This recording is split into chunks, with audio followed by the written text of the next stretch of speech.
بسم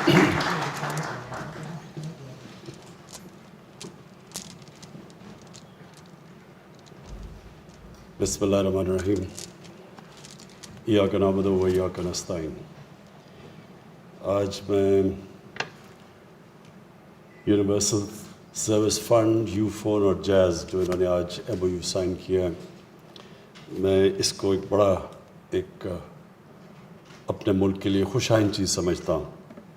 سب سے پہلے تو اس کی وجہ یہ کہ جو ہماری ویژن ہے کہ پاکستان میں غریب لوگوں کو جو پیچھے رہ گئے ہیں ان کو اوپر لے کے آنا، اور غریب علاقوں کو جو علاقے پیچھے رہ گئے ہیں ان کو اوپر لانا، یہ اس ویژن کے اندر بالکل فٹ کرتا ہے۔ تو اس لیے مجھے بڑی خوشی ہے کہ یہ ان علاقوں کے اندر، سندھ کے اندر جو اندرون سندھ میں گوٹ کی، سکھر کے، اس کے ارد گرد جتنے علاقے ہیں وہ برے حالات ہیں، میں خود دیکھا ہوا ہے۔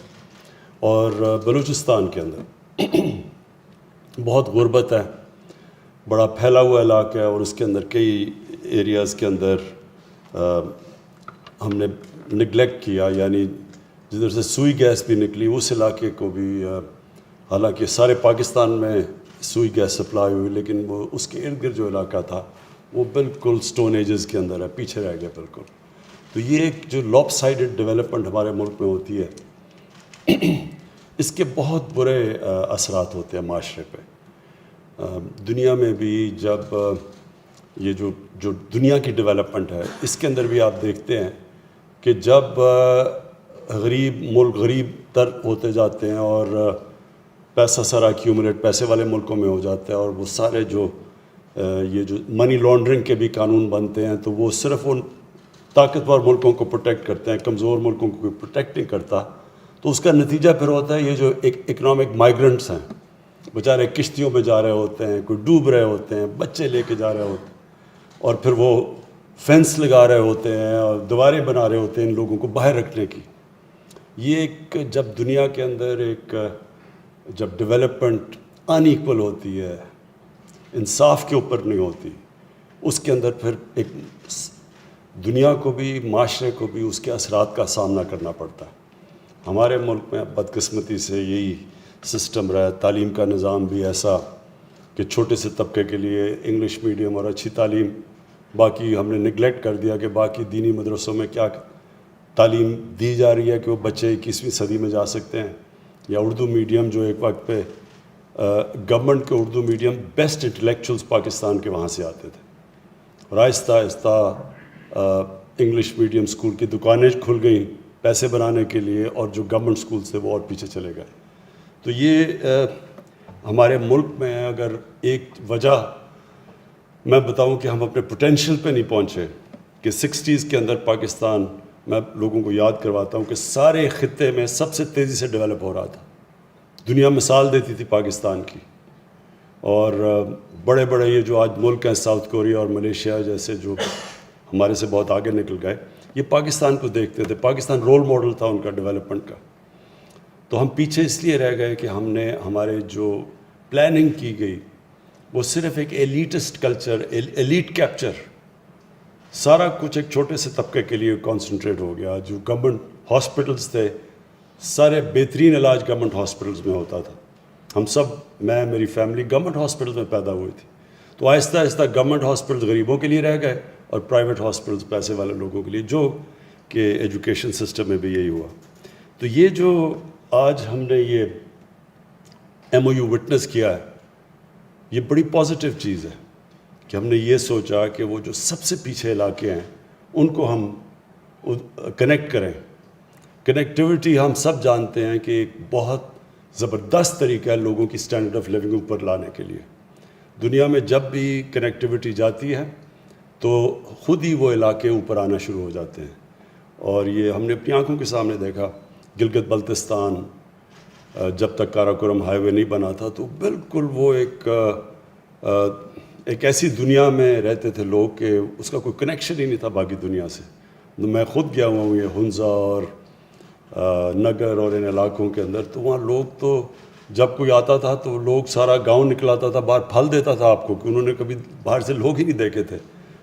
لیکن کنیکٹیوٹی سے آہستہ آہستہ اسٹینڈرڈ آف لیونگ، ان کی تعلیم کا نظام، بلکہ کئی علاقوں میں ہنزا ویلی میں ایجوکیشن، ان کی جو لٹریسی ریٹ ہے وہ باقی پاکستان سے بھی زیادہ ہے.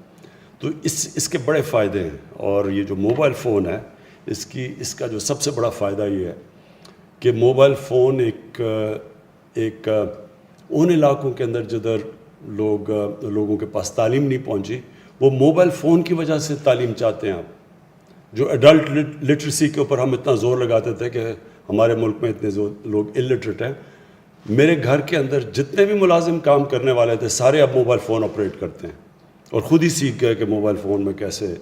انہوں نے انگریزی بھی سیکھ گئے اور 2-3 تو اپنی فیس بک اکاؤنٹس بھی کھول لیے ہیں. تو یہ ہوتا ہے ایڈوانٹیج یہ جو ماڈرن ٹیکنالوجی کا ہے. اور یہ جو اب اگلا دور آ رہا ہے ٹیکنالوجی جو کہتے ہیں کہ 5th انڈسٹریل ریولوشن، اس میں اس کا بہت بڑا ہاتھ ہوگا. اور یہ جو کنیکٹیوٹی ہے، بہتر کنیکٹیوٹی 4G اور انشاءاللہ آگے 5G، اس سے بہت بڑا امپیکٹ پڑے گا.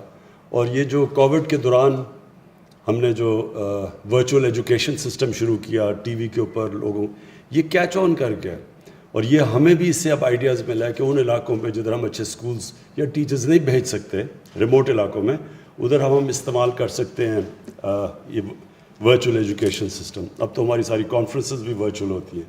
اب تو UN کی جو جنرل اسمبلی کی میٹنگ بھی ورچوئل تھی. تو یہ بڑا ایک ہر کرائسس میں ایک اپرچونٹی ملتی ہے، اور یہ زبردست اپرچونٹی ہے کہ ہم اپنے ان علاقوں تک پہنچ جائیں جہاں بچوں کو اب تک اپرچونٹیز نہیں ملی. میں صرف آخر میں سٹریس کرنا چاہتا ہوں یہ جو ڈیجیٹل پاکستان ہے، یہ ہے فیوچر پاکستان کا. اور جو IT کی منسٹری ہے، امین آپ کی منسٹری اچھا کام کر رہی ہے، لیکن ابھی ہم نے بہت اور کام کرنا ہے.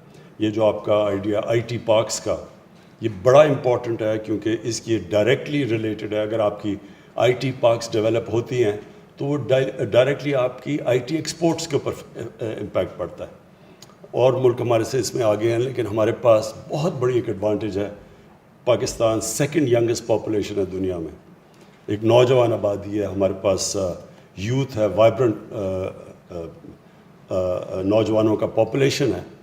اس کو اگر ہم صحیح معنی میں اب اس طرف چلیں اور استعمال کریں IT کو، کنیکٹیوٹی کو، تو انشاءاللہ مجھے امید ہے کہ جدھر ہم ابھی تک اپنی ایکسپورٹس نہیں بڑھا سکے، اور یہ ہمارا بہت بڑی ہینڈی کیپ ہے کہ پاکستان کی ایکسپورٹس جو جس ریٹ پہ بڑھنی چاہیے تھی، ایک 22 کروڑ کے لوگوں کی صرف 25-26 ارب ڈالر ایکسپورٹ تو کچھ بھی نہیں ہے.